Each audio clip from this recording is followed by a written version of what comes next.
So the 2013 charts of Google's most popular searches in Australia are just in, with the top Google search at number 1 being "What is twerking?", shortly followed by "Who is God?". Now, on saying this, I don't think you have to be a genius to figure out which of the two questions is more important to be asking Google. I mean, one could potentially explain the reality of our existence, while the other would potentially leave us scarred for the remainder of our existence. And look, I know there's a lot of skepticism surrounding this issue, and quite frankly, I don't blame you. I mean, the meaning of God has been thrown around so often we forgot what it means. From some Zeus-like man in the sky with a big beard, to Thor, to a half-animal, half-human creature, to Kanye West shamelessly producing a track titled "I Am God" on his album Yeezus, to Eminem then self-proclaiming himself as the rap god, a new brand of clothing titled "I Am God", and who could forget Justin Bieber and his Believers. You affectionately refer to your fans as beaners. No, believers. And now I understand that most of this may be exaggerated, and many of these examples are mere semantics and plays on words that are probably being taken out of context, as let's face it, nobody actually believes in Bieber, and I highly doubt that Kanye West considers himself a god. When someone comes up and says something like, "I am a god," everybody says, "Who does he think he is?" I just told you who I thought I was, a god. And now Kanye West smashes his head into a street sign really, really hard. Oh! Kanye. Oh, Kanye, you okay? Sounds like Kay's got a new hit. A god. That's who I think I am. Kanye, you okay? So with all these misconstrued definitions of God, the least I could do is help clear the water and help us finally find out who is God. Well, to begin, let's start with the things that we all agree on. First and foremost, we're here. We just began and we exist. And like all things that begin to exist, they require a cause. Things don't just come out of nothing, and although at times we sometimes wish they would, they don't. If I told you that this glass sprang into existence, this glass made itself, you said Muhammad Ali's crazy. So in saying that, knowing the cause of us is crucial to understanding who God is. Although we are able to explain that we did have a beginning, as many leading cosmologists have affirmed, we are still left unanswered as to what was the cause of our beginning. And before you lash out saying, "Oh, but we can't see what happened before we began," or "you can't prove there was a creator," we say quite openly, neither can you disprove a creator. And by observing the reality of our world and our existence, its order, its structure, and the systems, I see no reason not to believe in a creator. But then one may ask, where did this creator come from? What was the cause of him? And it will go on forever and ever, which would most probably lead to us never have ever been created. So for God to exist, he must exist without a beginning, therefore not requiring a cause, making him eternal. He should also be transcendent from his creation and not bound by any of the realms he had created, whether it is time, space, or matter. For instance, when Steve Jobs makes an iPhone, he doesn't become the iPhone, he is separate.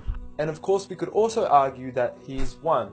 This makes the most sense, and it would also avoid any potential conflict between two disputing all-powerful gods with conflicting interests. But we still don't know which God is he. Are you Zeus? Are you Thor? Are you Yahweh? Well, if you agree with everything I've said up until now, you will realize that each of these gods don't fit into our established criteria of who God is. They are all created beings, they are not eternal, they have not created anything, they are dependent, and they require sleep, rest, oxygen, and food. So who is the one and only true God? I present to you a God who is one and only, eternal, exists without a beginning, who was uncreated, requiring no cause for himself, yet being the absolute cause and creator of everything else. Allah. A simple definition of God that is logical and rational. There is nothing like him, no man, no creature, nothing imaginable. He is the one who is perfect, although I don't like using the word perfect because our understanding of perfection would never encompass his true essence. He is in control of everything, whereby nothing can harm us unless he wills it. He is the all-knowing, the all-hearing, and unlike our friend Kanye, he is the all-seeing. Many of us would then argue that although these verses do provide a logical and sound concept of God, how do we know that these words are indeed the words of God? Well, first and foremost, the Quran isn't just any book. It was revealed over 1400 years ago as direct revelation from God to the final prophet Muhammad, peace be upon him, and was sent as the most eloquent piece of literature to before mankind. Revealed at a time where poetry was rife and to a population housing the best of poets, only to leave them speechless and at a loss for words. Now what is important to note is that the Quran doesn't fit in any of the known classes of poetry nor prose. Rather, it is a fusion of both that even to this day shape the hearts of Muslims and non-Muslims alike. It's almost trance-like. I mean, you can hear it's very euphonic. I mean, there's a lot of internal rhyme and end rhyme, and the rhythm is not predictable, and it's beautiful. Even to this day, the Quran remains incomparable and stuns humanity with its accurate references to science and history, from accurate descriptions of the human embryo to historically accurate references to the different rulers in the different Egyptian dynasties. And no matter how many times people will try to discredit the Quran on its authenticity, it remains standing.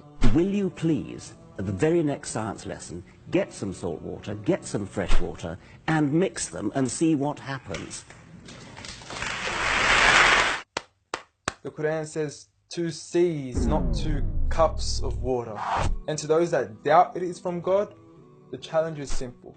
Bring forth something that can compare. And now, although this challenge has been attempted multiple times throughout the past, history has witnessed that no man has been able to rival the Quran. But does this challenge still apply today? Well, we could surely put it to the test, and who better to choose than the self-proclaimed rap god. Call yourself the rap god. Eminem, dubbed the best of his time, being incomparable with anyone in his league. The last thing the world needs is another me. Now, if we compare the works of Allah with the works of Eminem, we are left with this. Lickety gibbity hippity hip hop, rappity rap, packing a mac in the back of the act, pack back, rap, yak, yakety yak yak. At the exact same time, I attempt these lyrical acrobat stunts. Look, content-wise, I don't know. However, we can't deny that lyrically he is impressive. He has rhythm, rhyme, style, alliteration, and assonance. A short video online even indicates that in one of his songs he almost made every second to third word rhyme. But how does he compare with the Quran's smallest chapter of 3 verses, Surah Al-Kawthar? Now, in just 10 words, Allah is able to use over 30 linguistic and rhetorical devices, including emphasis, multiple meaning, grammatical shift, word order and arrangement, ellipsis, conceptual relatedness, intensification, choice of words, repetition, intimacy, exaggeration, and prophecy, along with many, many more. What's also important to note is that the linguistic devices in the Quran aren't just thrown about randomly. For instance, Allah would use palindromes strategically to describe the terms glorify your Lord and the orbiting of planets, as though both processes are occurring continuously, non-stop, one after the other. The shortest chapter in the Quran also contains a rhetorical device that no one can compete against nor replicate: prophecy. At the end of the first verse, Allah promises Muhammad, peace be upon him, that he would be given abundant good, at a time when he was at one of the lowest points of his life, with a small amount of followers and low social status. He had even just lost his son, and his enemies were taunting him with cut-off lineage and progeny, yet Allah was promising him abundant good at this time.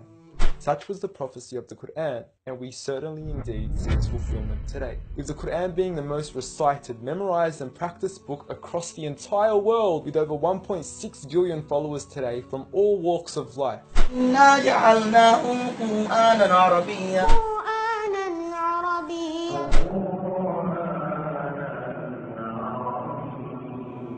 Now, I know many of you are probably thinking, okay, cool story bro, but what's the purpose of the Quran? Well, the importance is that it gives meaning to life.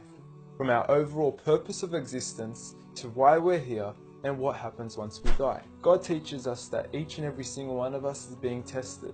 We weren't created for mere play, we were created with a purpose, and that is to be obedient to God and His rules. Those who believe, there is reward, and those that don't and are arrogant, there is a punishment.